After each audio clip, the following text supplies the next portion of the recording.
வடகரைக்கு நீங்கள்லாம் வித்தியார்த்தி போயிருந்தீங்கன்னா தெரியும். அங்கே வடகரையில்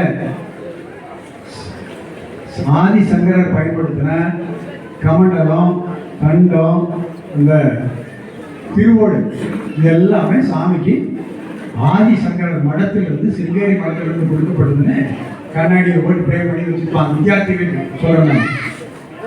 அப்போது அங்கே போனால் அப்போ கொடுத்த ஒரு பேர் போட்டிருக்காங்க, அபிநவ நரசிம்ம பாரதி சுவாமின்னு போட்டிருக்காங்க. இன்னும் நிறைய பேர் இருக்குல்ல. அந்த சாமியினுடைய சரித்திரத்தை திருப்பி பார்த்தா 1912 அவர் சமாதி ஆகிட்டார்.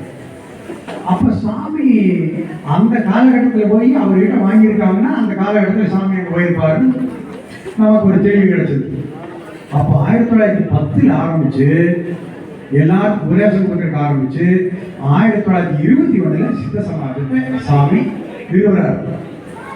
இன்னொரு விசேஷம் பார்த்தீங்களா, சித்த வித்தைக்கு கர்த்தான்னு சொல்ல, சித்த வித்தையை கண்டுபிடித்தவர் இன்னைக்கு சொல்ல, சித்த சமாஜ ஸ்தாபகர்னு சொல்றாங்க பாருங்க.